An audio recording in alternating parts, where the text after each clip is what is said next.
Guys welcome to their code with Hardeep channel.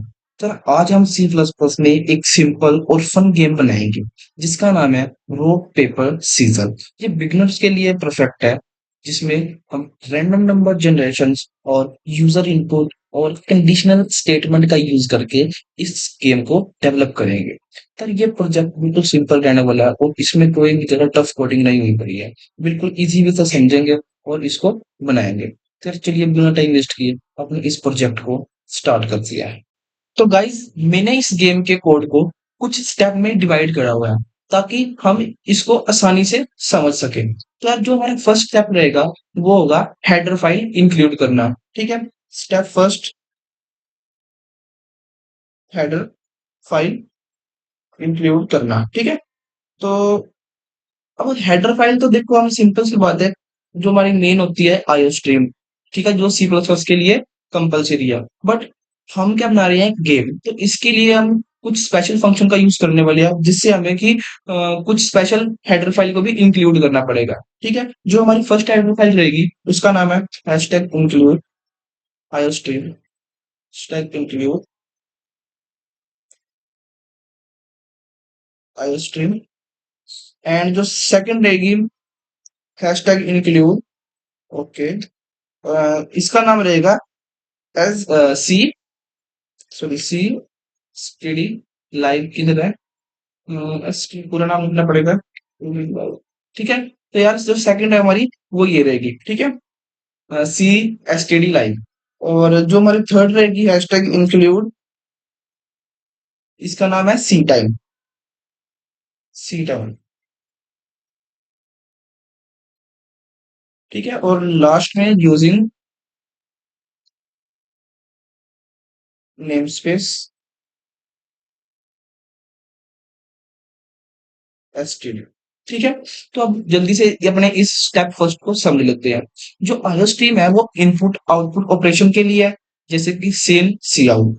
And जो C STD lib है random number function के लिए, जो कि हम यूज करने वाले हैं इस कोड के अंदर। ठीक है, मैं तुम्हें बता देता हूँ, रैंड एंड एस रैंड, ये दो फंक्शन है जो हम यूज करेंगे। ठीक है, इस प्रोजेक्ट के अंदर। ठीक है, और सी टाइम किसके लिए यूज हो रहा है, करंट सिस्टम टाइम देने के लिए। ठीक है, किसके लिए यूज हो रहा है, करंट सिस्टम टाइम देने के लिए। और जो यूजिंग नेम स्पेस एसटीडी है, ये हम एसटीडी डो मतलब कि प्रीफिक्स सबसे पहले फिक्स कर रहे हैं हम। नहीं तो हमें ऐसे लिखना पड़ेगा एसटीडी कॉलन सी आउट हर लाइन के आगे। ठीक है, तो इसलिए हमने इसको प्रीफिक्स कर दिया। तो हमारा स्टेप वन क्लियर है। ठीक है, तो गाइस जो हमारा स्टेप टू है उसमें क्या करना है, हमने एक मेन फंक्शन बनाना है और एक रैंडम सीड सेट करना है। ठीक है, तो स्टेप टू क्या करना है, मेन फंक्शन और क्या करना है कि random, sorry, random seed set करना है। ठीक है, ये काम हमने स्टेप अपने टू में कर लिया। तो सिंपल सी बात है, अपने मेन फंक्शन को ओपन कर लेते हैं, इंट मेन। ठीक है, अब इसके अंदर कोड लिखते हैं अपना। तो इसके अंदर मेरे को क्या करना पड़ेगा, रैंडम सीड सेट करना पड़ेगा। अब ये रैंडम सीड सेट क्या होता है, तो अब ध्यान से सुनना। तो मैं यहाँ पर एक लाइन लिखता हूँ, एस एस रैंड एंड इसके अंदर टाइम, और टाइम रखते हैं हम 0। ठीक है, तो मैं इसको यहाँ पर कमेंट आउट कर देता हूँ। क्या है ये, रैंडम, रैंडम सीड। ठीक है, तो अब समझो इस लाइन का मतलब क्या है। देखो, रैंडम सीड, जो हमारा ये टाइम, इस टाइम फंक्शन के अंदर 0 है। करंट टाइम हम क्या कर रहे हैं कि करंट टाइम रिटर्न करता है। ये फंक्शन क्या, ये लाइन क्या कर रही है, अंदर जो टाइम इक्वल टू 0 है, ये क्या काम करेगी, करंट टाइम को रिटर्न करेगी। ठीक है, कि करंट टाइम क्या है। उसके बाद एस रैंड क्या है, ये जो एस रैंड फंक्शन है इसके अंदर हमने टाइम लिखा हुआ है। एस रैंड क्या है, एस रैंड को इस टाइम से सीड देते हैं। मतलब कि सिंपल सी बात है, जो हमारा ये टाइम वाला फंक्शन है ये क्या करेगा, करंट टाइम रिटर्न करता है। और जो ये एस रैंड है, इसको इसको क्या करते हैं हम, इस टाइम से सीड देते हैं। ये जो इसके अंदर है ना ये टाइम, इस टाइम से किसको सीड मिलेगी, अपने एस रैंड फंक्शन को। ठीक है, सीड सेट करने से रैंड हर बार अलग अलग रैंडम नंबर जनरेट करेगा। क्या करेगा? हर बार अलग अलग रैंडम नंबर जनरेट करेगा। अगर सीड नहीं सेट करेंगे तो रैंड हर बार एक सीक्वेंस में चलेगा, हर बार एक सीक्वेंस में नंबर देगा। अब इस लाइन्स को मुझे पता है थोड़ा समझने में कॉम्प्लेक्स लग रहा होगा, बट अब इसको हम क्लियर कैसे करेंगे? जब हम एक आगे फंक्शन बनाएंगे ना, एक अपना जो कोड का नेक्स्ट स्टेप करेंगे, तो उसमें हमें ये फंक्शन क्लियर हो जाएगा। बेसिकली मैं तुम्हें एक चीज बता दूं, ये जो लाइन है ये किसके लिए यूज हो रही है? ये कंप्यूटर के लिए यूज हो रही है, क्योंकि टू प्लेयर्स होंगे रॉक पेपर सीजर गेम्स के अंदर, जो कि एक कंप्यूटर होगा खुद और दूसरा यूजर होगा जो कंप्यूटर के साथ प्ले करेगा गेम को। क्लियर है? क्लियर, ये बेसिकली ये लाइन कंप्यूटर के लिए यूज हो रही है। ठीक है, जो हमारा स्टेप 3 है उसमें क्या काम करना है हमने? एक बनाना है चॉइस एरे। चॉइस एरे बनाएंगे और एक क्या बनाएंगे हम? Play again variables. तो अब इस स्टेप को भी ध्यान से समझना। स्टेप 3 नेम क्या है? Choice, choice array and play again variables. ठीक है, वेरिएबल। ठीक है, तो यार अपने स्टेप 3 के अंदर हमें ये दोनों काम करना है। ठीक है, तो सबसे पहले एक एरे बना लेते हैं। ठीक है, जो कि ये स्ट्रिंग टाइप का होगा। स्ट्रिंग चॉइस, ये एरे का नाम। एंड इसका साइज हम रख लेते हैं 3, और इसको वैल्यू इनिशियलाइज कर देते हैं। देखो स्ट्रिंग है तो हमें कोई इंटीजर वैल्यू नहीं पास कर सकते, सिंपली हम एक स्ट्रिंग पास करेंगे। तो फर्स्ट जो स्ट्रिंग रहेगी मेरी उसका नाम है रो, एंड सेकंड पेपर, एंड हमारी जो थर्ड रहेगी सीजर। ठीक है, ये थर्ड स्ट्रिंग है, सीजर। क्लियर है? तो इसको यहाँ पर सेमीकोलन लगा के एंड कर देते हैं। ठीक है, तो अब इस थोड़ा इसे समझ लो। देखो हमारे पास क्या है? 3 स्ट्रिंग्स का एरे, जिसमें जिसमें गेम के ऑप्शंस है। ये क्या है? 3 स्ट्रिंग्स का एरे है जिसमें गेम्स के ऑप्शंस है। गेम्स के ऑप्शंस कौन कौन से हैं? रॉक पेपर सीजर, ये 3 ऑप्शंस है। ठीक है, अब इनका इंडेक्स क्या है? अब देख लो, जो एरे के अंदर इंडेक्स स्टार्ट होता है वो 0 से स्टार्ट होता है। कहां से स्टार्ट होता है? 0 से। ये बहुत इंपॉर्टेंट लाइन है। कभी कभार हमारे पास प्रैक्टिकल वाइवे में या फिर इंटरव्यू में पूछ लिया जाता है कि एरे का इंडेक्स कहाँ से स्टार्ट होता है। ठीक है, तो अब 0 इंडेक्स पे हमारे पास कौन सी स्ट्रिंग होगी? रो। 1 इंडेक्स पे कौन सी स्ट्रिंग होगी? पेपर है। एंड 2 इंडेक्स पर कौन सी स्ट्रिंग होगी? सीजर। ठीक है, 0 1 2। अब ठीक है, समझ आ गया। तो नेक्स्ट क्या कर लेते हैं? और हाँ, एक बात और सुन लो यार, और इससे पता क्या कर सकते हैं हम? और इससे क्या कर सकते हैं? इससे हम यूजर से और कंप्यूटर के चॉइस को आसानी से प्रिंट कर सकते हैं। मतलब कि यूजर और कंप्यूटर की चॉइस जो भी है उसको इजिली हम अपने सिस्टम पे प्रिंट कर सकते हैं, जो भी उसका आउटपुट आएगा। ठीक है, तो नेक्स्ट में क्या करते हैं? हम एक प्ले अगेन वेरिएबल्स बनाते हैं, जो कि कैर प्ले अगेन। ठीक है, एक ये प्ले अगेन हमने वेरिएबल्स बना लिया। ठीक है, एक कैर वेरिएबल जिसमें यूजर्स के इनपुट स्टोर होंगे। ये कौन सा वेरिएबल्स है? एक कैर वेरिएबल्स है जिसमें यूजर्स के इनपुट स्टोर हो गए कि वो फिर से गेम को स्टार्ट करना चाहता है या फिर नहीं। ठीक है, तो हमने सिंपल सी बात है एक वेरिएबल्स बनाया है। ठीक है, जब ये जो उनका मैच कंप्लीट हो जाएगा या फिर जो भी वो टास्क कर रहे होंगे, यूजर्स ने रो अपना सिलेक्ट करा और कंप्यूटर ने कुछ भी सिलेक्ट करा, जो भी उनके पास विनर रिजल्ट के बाद, आफ्टर द रिजल्ट गेम के बाद, ठीक है, जो गेम का रिजल्ट निकल के आएगा उसके बाद एक मैसेज प्रिंट होगा कि आप दोबारा गेम को स्टार्ट करना चाहते हैं। ठीक है, कुछ इंग्लिश में, वो हम अपने आप नेक्स्ट स्टेप में लिख रहे होंगे। तो ये वेरिएबल्स उसको हैंडल करेगा। ठीक है, तो हमने एक प्ले अगेन वेरिएबल्स बना दिया जिसके अंदर हम कुछ वेरिएबल्स रखेंगे। अगर यूजर्स ने स्टार्ट वगैरह करना होगा तो उनमें से किसी एक को चॉइस करना होगा। क्लियर है? स्टेप 4 में हमें क्या करना है? एक डू वाइल लूप क्रिएट करना है। कौन सा लूप? Do while. तो यहाँ पर मैं लिखता हूँ step 4 start do, start of do while,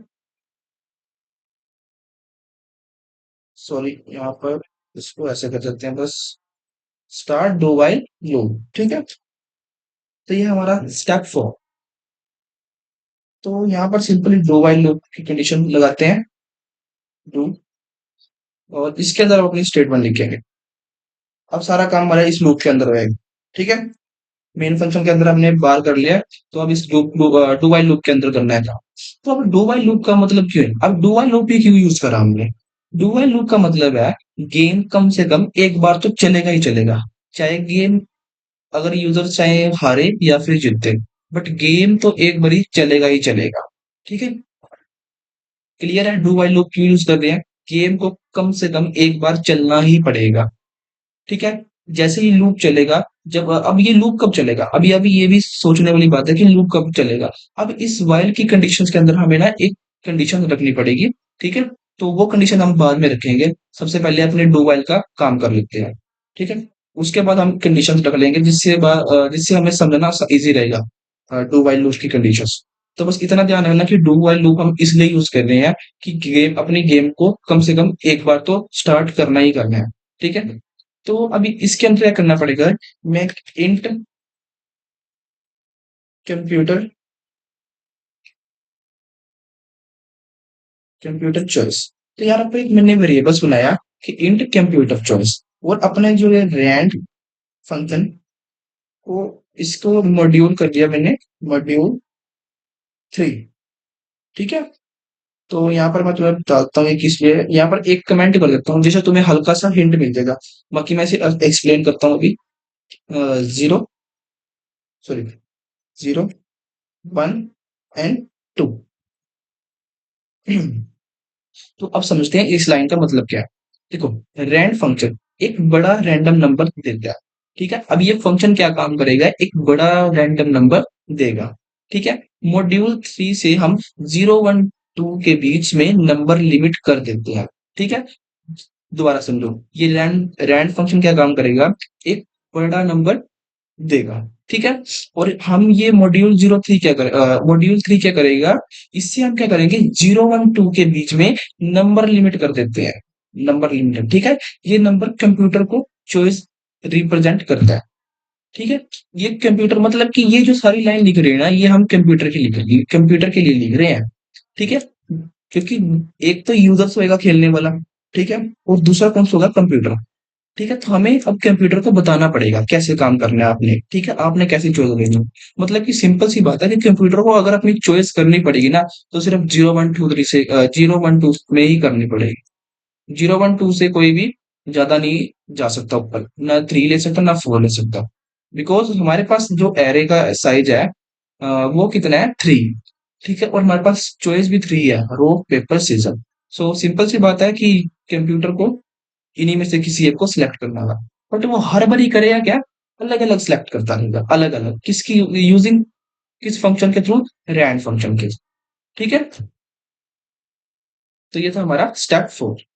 तो गाइस स्टेप 5 में हम क्या करेंगे, यहाँ पर अभी तक हमने किसके लिए चॉइस क्रिएट करी है, कंप्यूटर के लिए।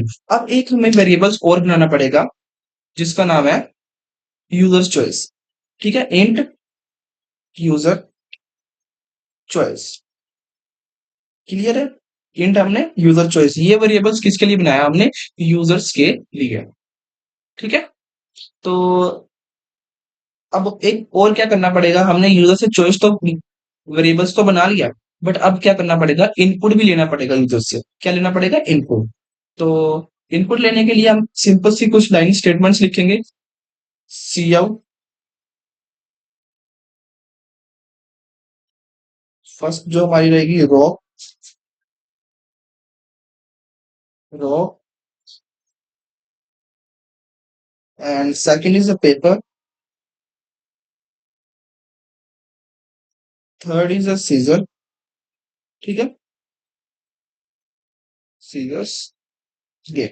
तो यार एक ये हमारे पास एक लाइन प्रिंट होके आएगी, ये हेडर समझ लो तुम कि एक हेडर है अपनी गेम का, ठीक है, जो कि ये प्रिंट करेगा। सो इसको थोड़ा सा और मॉडिफाई करने के लिए ना हम एक चीज और कर सकते हैं, सी आउट, थोड़ा सा ना अच्छा सा दिखे हमारी गेम, तो यहाँ पर इक्वल के कुछ साइंस लगा लेते हैं हम, ठीक है। तो कर लेते हैं, सॉरी, इसको मैं कॉपी कर रखे, एक नीचे भी प्रिंट कर देता हूँ इस हेडर के, ठीक है, ये हमारा क्या रहने वाला है, हेडर है। ठीक है, तो इसको इसलिए मैंने यहाँ पर फिट किया है। तो इसके बाद हम यूजर से क्या कराएंगे, उसकी choice, you cout, choose option. ठीक है, चूज ऑप्शंस। तो जीरो किसके इक्वल टू रहेगा, मैंने अभी तुम्हें बताया था ना इंडेक्स का रोल। जीरो किसके इक्वल टू रहेगा, रो के। और जो हमारा वन है वो किसके इक्वल है, पेपर के। एंड हमारा जो थ्री, सॉरी टू है, वो किसके इक्वल है, सीजर्स के। क्लियर है, तो ये चॉइस है। तो ये कंप्यूटर को बता रहा है कि आपको चॉइस करनी है कि आपने क्या लेना है, रॉक पेपर सीजर। तो इन सबको लेने के लिए हमें जीरो प्रेस करने के लिए रॉक, रॉक के लिए हमें जीरो करना है प्रेस, एंड पेपर के लिए वन, एंड सीजर्स के लिए टू। तो यहाँ पर स्पेलिंग आई थिंक गलत है, हाँ, सीजर्स, सॉरी। ठीक है, और यहाँ पर अपने वेरिएबल्स को स्कैन करना, सेम यूजर्स चॉइस। ठीक है, इतना हमने काम कर लिया। यूजर्स को गेम टाइटल और ऑप्शन दिखाए गए हैं, इसमें क्या काम किया गया है मैं यहाँ पर लिख देता हूँ। ये कौन सा है, स्टेप 5 है। ठीक है, स्टेप 5 है। थोड़ा सा इसको ऐसे कर लेते हैं। ठीक है, ये हमारा स्टेप 5 है। इसमें क्या काम हुआ है कि यूजर्स को गेम का टाइटल, टाइटल अब क्या है हमारे पास, ये हमारा टाइटल है। ठीक है, और ये हमारा टाइटल है, उसके बाद क्या है हमारे पास, ऑप्शंस है। ऑप्शंस ये है हमारे पास। ठीक है, यूजर से इनपुट लिया जाता है। अब यूजर से इनपुट कैसे लिया जा रहा है कि जीरो वन टू के थ्रू। ठीक है, जीरो वन टू के थ्रू। आई थिंक मेरे को लग रहा है कि यहाँ पर हमें बैक स्लैश एल लगानी चाहिए। ये जो मेरी लाइन है कभी उसमें ना आ जाए, सॉरी, हॉरिजॉन्टल में ना आ जाए। तो चलो बाद में देख लेंगे, अगर ऐसा हुआ तो हम एंडल का यूज कर लेंगे नेक्स्ट लाइन के लिए, अदरवाइज रहने देंगे। ठीक है, तुम्हारा स्टेप 5 कंप्लीट हो चुका है। तो गाइस स्टेप 6 में क्या करना है, हमने एक इनपुट वैलिडेशन स्टेप, यहां पर मैं लिख देता हूं, स्टेप 6, इनपुट, इनपुट वैलिडेशन। ठीक है, इनपुट वैलिडेशन। तो अब इसका क्या काम कर रहा है, देखो। अब यहां पर हम किसका यूज करेंगे, control statement, sorry conditional statements. ठीक है, तो if user, user choice less than zero, और यूजर, सॉरी, इसको ऐसे कर लेते हैं, user choice greater than true. अब ये जो हमारे पास कंडीशन है ये तभी चलेगी जब ये दोनों चीजें सही होगी। User choice less than two होगी, ओ सॉरी, जीरो होगी, एंड ग्रेटर देन टू होगी। अब ये दोनों ही क्यों क्यों चलेगी, देखो। और ऑपरेटर क्या कहता है कि जब दोनों कंडीशन ट्रू होगी तभी मैं आंसर ट्रू करूंगा। सिंपल सी बात है। Cout, invalid choice, invalid choice, try again. ठीक है, तो अब ये मैसेज कब प्रिंट होएगा, जब ये कंडीशन फॉल्स होगी। ठीक है, अदरवाइज हम क्या कर सकते हैं, कंटिन्यू कर देते हैं इसको। यहाँ पर कंटिन्यू कीवर्ड का यूज कर देंगे, sorry continue statements not a keyword. ठीक है, तो यहाँ पर रीस्टार्ट द लूप हो जाएगा। इसको मैं यहाँ पर लिख देता हूँ, restart the, restart, restart the loop. ठीक है, तो लूप दोबारा स्टार्ट हो जाएगा। सिंपल सी बात है, कोई ज्यादा इसके अंदर कॉम्प्लेक्स चीज नहीं हुई है। ठीक है, तो अब इसको तो मैं एक बार दोबारा समझा देता हूँ आपको। अगर यूजर जीरो वन टू के अलावा कुछ देता है तो इनवैलिड इनपुट है। सिंपल सी बात है। ये कंडीशन क्या कह रही है कि अगर यूजर जीरो वन टू के अलावा कुछ और नंबर्स प्रिंट करता है तो इनवैलिड इनपुट है। ठीक है, मैसेज प्रिंट करके लूप को रिस्टार्ट करते हैं, किसके थ्रू, कंटिन्यू, ताकि यूजर फिर से ट्राई कर सके। ठीक है, अब इसको एक बार और समझ लो इजी वे में। ये कंडीशन क्या काम कर रही है कि यूजर्स की जो कंडीशन क्या है, अगर मतलब यूजर्स 0 1 2 के अलावा कुछ और देता है तो इनवैलिड इनपुट है, ठीक है। और बाद में क्या कर देगा कि ये मैसेज प्रिंट करेगा और दोबारा लूप को स्टार्ट कर देगा। लूप नहीं रुकेगा, लूप नहीं रुकेगा, उसको दोबारा स्टार्ट कर देगा। सिंपल सी बात है। बस उसके बाद एक मैसेज जाएगा कि आप चॉइस गलत डाल रहे हैं, प्लीज ट्राई अगेन करो, और दोबारा लूप चल जाएगा। सिंपल सी बात है। ठीक है। तो स्टेप 7 में क्या करना है, हमने चॉइस को डिस्प्ले करना है। तो स्टेप 7 चॉइस डिस्प्ले, ठीक है। अपनी चॉइस को डिस्प्ले करना है। तो यहाँ पर लिखेंगे सी आउट योर चूज, जो भी चूज करा होगा वो यहाँ पर हमारे पास प्रिंट हो जाएगा, ठीक है। तो अब यहाँ पर एरे चलेगा अपना चॉइस। एक मिनट मैं एरे देखूं मैंने किस नाम से फाइंड करा है, चॉइस, ठीक है। चॉइस यूजर चॉइस, ठीक है। तो एंड एल लास्ट में प्रिंट करा लेते हैं। और सी आउट मैं दोबारा एक बार एक्सप्लेन करूंगा, don't worry. Computer choose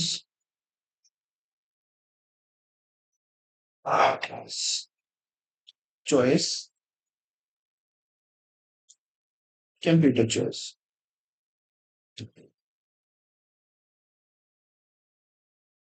and L, ठीक है। तो अब स्टेप 7 को ध्यान से सुनो। देखो वैसे तो सिंपल समझ आएगा कि ये चॉइस प्रिंट कर रहा है, बट इन चीजों को समझना जरूरी है। ये छोटे छोटे जो हम स्टेटमेंट्स लिखते हैं ना, इनको समझना जरूरी है। देखो चॉइस क्या है, मेरा एक एरे है, ठीक है। हमने यहाँ पर एक एरे डिक्लेयर करा होता, और ये यूजर चॉइस और कंप्यूटर चॉइस क्या है, वेरिएबल्स है, जिनके अंदर यूजर्स की चॉइस स्टोर हो रही है और कंप्यूटर के अंदर कंप्यूटर की चॉइस हो रही है। तो ये सिंपली मैसेज क्या करेगा, यूजर चॉइस, और यहाँ पर जो भी यूजर ने चॉइस करा होगा 0 1 2, वो यहाँ पर दिखा देगा 3 नंबर। और यहाँ पर कंप्यूटर चॉइस की जगह जो भी कंप्यूटर ने चूज करा होगा वो नंबर यहाँ पर दिखा देगा। नंबर्स में सॉरी, नंबर दिखा देगा, या फिर वो अपनी क्या नाम स्ट्रिंग दिखा देगा। सिंपल सी बात है। या रॉक पेपर सीजर जो भी कंप्यूटर ने चूज करा होगा, ठीक है। वैसे तो स्ट्रिंग ही दिखाएगा। क्लियर है। तो यार स्टेप 8 पे चलते हैं अपने। और हाँ यार, तुम एक चीज ध्यान रखना है इस बात को कि यूजर्स और कंप्यूटर के चॉइस को स्ट्रिंग फॉर्म में प्रिंट करा जाएगा। मतलब कि जो भी यूजर्स की चॉइस होगी और कंप्यूटर की चॉइस होगी वो यहाँ पर स्ट्रिंग फॉर्म में प्रिंट होगी, ठीक है। जिससे कि यूजर्स को पता चल सके कि उसने क्या चूज करा है एंड कंप्यूटर ने क्या चूज करा है। यहाँ पर कोई नंबर नहीं प्रिंट होगा, सॉरी मैंने यहाँ पर नंबर बोल दिया था, बट ऐसा कुछ नहीं होगा। यहाँ पर एक स्ट्रिंग प्रिंट होगी, ठीक है। तो स्टेप 8 पर चलते हैं। अब स्टेप 8 में क्या करना है हमने कि गेम्स के रूल्स के अकॉर्डिंग गेम के रूल्स के अकॉर्डिंग विनर को डिसाइड करना है, ठीक है। Step 8 decide winner using game rules, ठीक है। गेम के रूल्स का यूज करके हमने विनर को डिसाइड करना है। तो यहाँ पर सिंपल सी इफ कंडीशन लगेगी। If user choice equal to computer choice, ठीक है। और अपना यहाँ पर सी आउट में लिखते हैं see out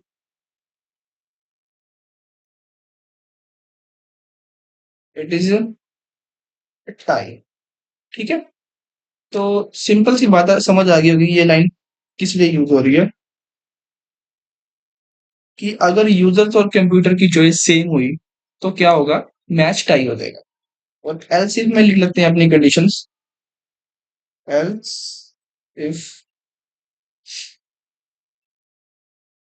else if user choice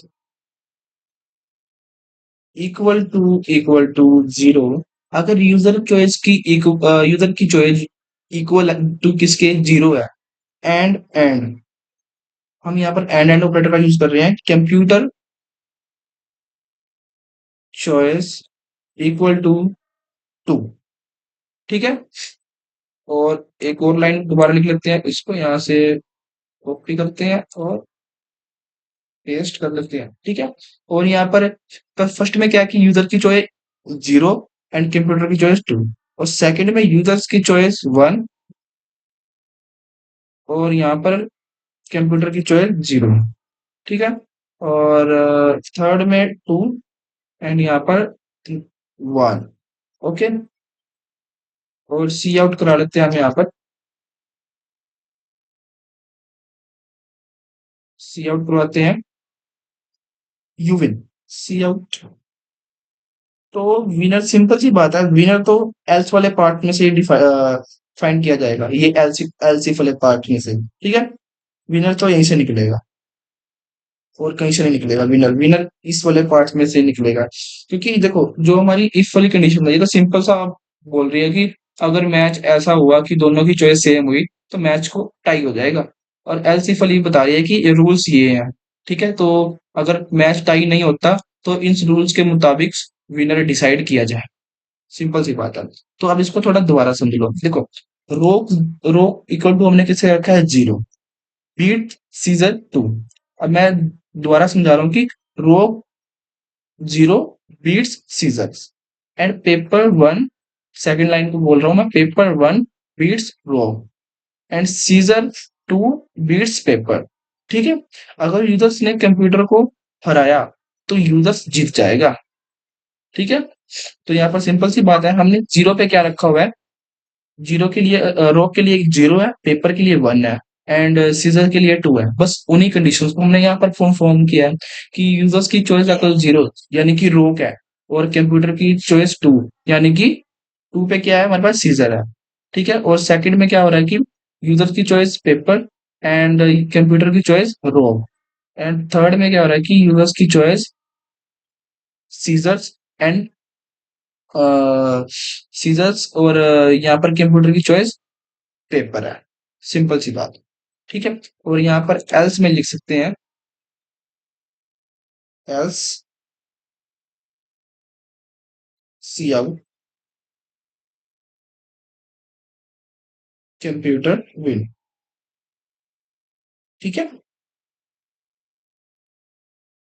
तो एक बात का तुम ध्यान रख लो कि अगर विनर डिसाइड होगा तो अपने इस कंडीशन से ही डिफाइन किया जाएगा विनर्स। ठीक है। क्योंकि विनर यहीं से निकलेगा। ये रूल्स हैं गेम के। ठीक है। तो आई होप आपको ये स्टेप क्लियर हो जाएगा। ठीक है। तो हमारा जो है वो अब लास्ट स्टेप होगा। इसमें क्या करना है कि हमने यूजर से पूछना है कि क्या आप दोबारा खेलना चाहते हैं। ठीक है। कि यूजर से हमने इनपुट लेना है। तो अगर यूजर ने बोला हाँ तो लूप को हम दोबारा स्टार्ट कर लेंगे, अदरवाइज हम लूप से बाहर ले आएंगे यूजर्स को। ठीक है। तो अब यहाँ पर कंडीशन लिखनी बस। अब बारी आएगी लूप वाइल कंडीशंस की। तो अब काम करना है हमने इस वाइल कंडीशंस में। ठीक है। तो वाइल कंडीशंस में क्या काम करना है। प्ले अगेन जो हमने वेरिएबल बनाया था, अगर इक्वल टू किसके है, ये वाई। हाँ, सिंपल सी बात है, यस लिख सकते हैं। ठीक है। और और प्ले अगेन इक्वल टू किसके है, वाई। ठीक है।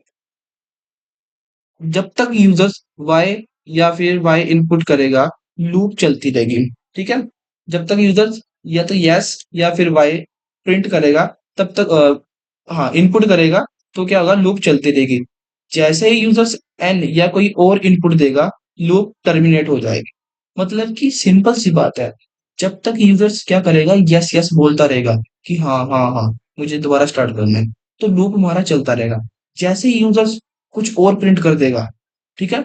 जैसे यूजर्स कुछ और प्रिंट कर देगा साथ ही वो क्या कर देगा, लूप से बाहर आ जाएगा। ठीक है। तो अब यहाँ पर एक लाइन लिखनी पड़ेगी हमें, सी आउट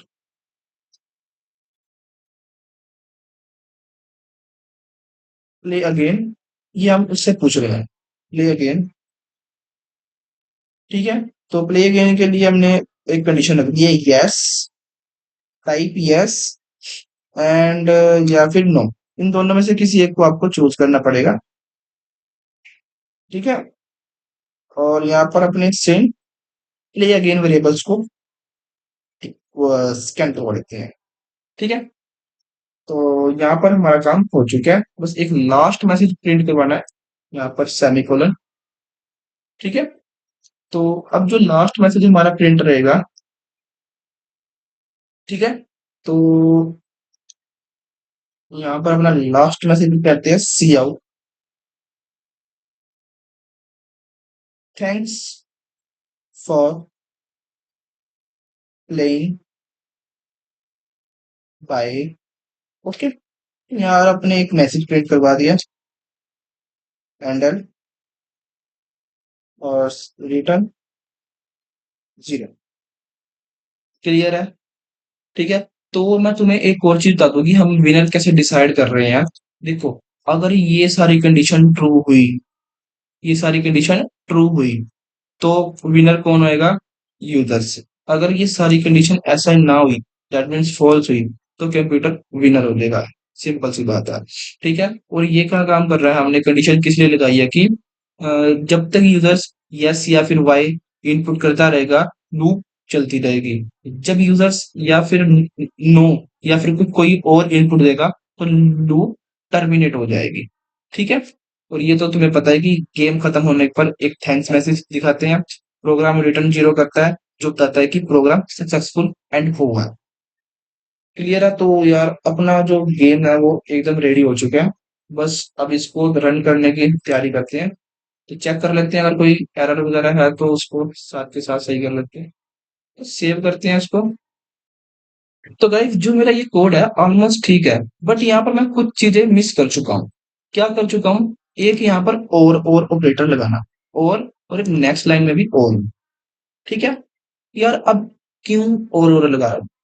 कंडीशंस को और लॉजिकल और से ज्वाइन करना जरूरी है, और पूरा एक्सप्रेशन एक इफ के अंदर होना चाहिए। मतलब कि यहाँ पर मैं क्या कर रहा हूँ, एक मल्टीपल कंडीशन रख रहा हूँ। ठीक है। तो इसको ज्वाइन करने के लिए मेरे को एक और लॉजिकल और की नीड थी, जो कि यहाँ पर मैं प्लेस कर चुका हूँ। और एक चीज और, यहाँ पर जो मेरा प्ले अगेन वेरिएबल्स है, ये क्या है? एक कैरेक्टर टाइप है। किधर है ये? प्ले अगेन, ये क्या है? कैरेक्टर है। तो यार ये एक कैरेक्टर ही स्टोर कर सकता है, यहाँ पर मैं एक नाम स्टोर करा रहा हूँ।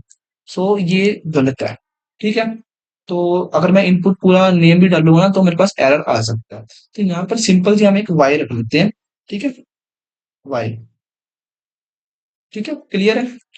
तो अब हमारा कॉल ऑलमोस्ट सही है। अब इसको रन करते हैं, सेव एंड टर्मिनल ओपन। तो फाइल का नेम एक बार चेक कर लेते हैं, R G slash R P S game. RPS game means rock paper scissor, मैंने शॉर्ट फॉर्म में लिख दिया सीबी। तो हाँ, हमारा जो कोड है वो बिल्कुल करेक्ट है। तो इसको रन कर लेते हैं। तो हमारे पास मैसेज प्रिंट आ गया कि रॉक पेपर सीजर्स गेम। यहाँ पर एक चीज मिसिंग है, वेलकम। बट कोई बात नहीं, बाद में ऐड कर लेंगे। तो यहाँ पर ऑप्शन चूज, मेरे पास ऑप्शन है। तो मैं रखता हूँ अपना ऑप्शन रॉक। तो रॉक के लिए मेरे को जीरो दबाना पड़ेगा। So you choice rock and computer की चॉइस रॉक। तो मेरा जो मैच है, सॉरी जो रिजल्ट है वो टाई हो चुका है, क्योंकि कंप्यूटर ने भी रॉक चूज कर लिया और मैंने भी रॉक चूज कर लिया। तो इस कंडीशन पे क्या बोल रही थी, इफ वाली कंडीशंस की, अगर ऐसी कंडीशन होती है तो मैच टाई हो जाएगा, तो ये मैसेज प्रिंट आएगा।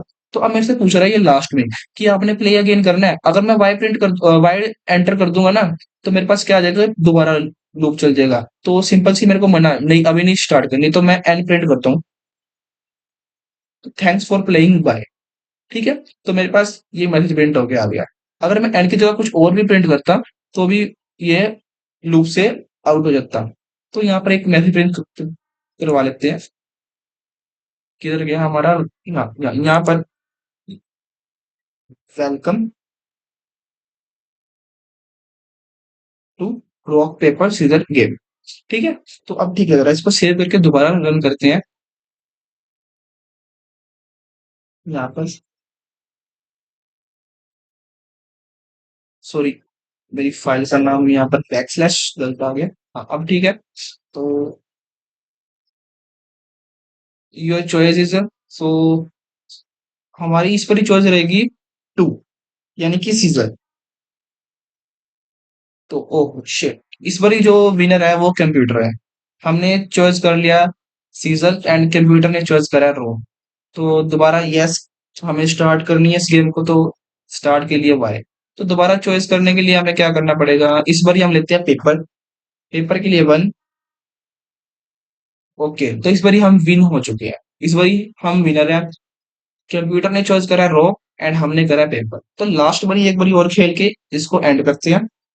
वाई, इस बारी हम चूज करते हैं दोबारा रो 0। तो इस बार भी मैच टाई हो चुका है। तो दोबारा एक बारी चलाते हैं इस गेम को। वाई, एंड इस बारी प्ले करते हैं हम दोबारा 0। तो इस बारी कंप्यूटर विन है। तो इस बारी जो हमारा कंप्यूटर जीत चुके हैं। ठीक है। तो गाइज ये था हमारा rock paper scissor game in C++ में। अगर आपको यार ये वीडियो अच्छी लगी, ये प्रोजेक्ट आपको अच्छा लगा होता है, एक लाइक शेयर कमेंट एंड अगर आप नए हो इस चैनल पर तो सब्सक्राइब कर लो। मैं मिलता हूँ आपके आप नेक्स्ट वीडियो में एक नेक्स्ट प्रोजेक्ट के साथ। तब तक के लिए keep coding and happy coding.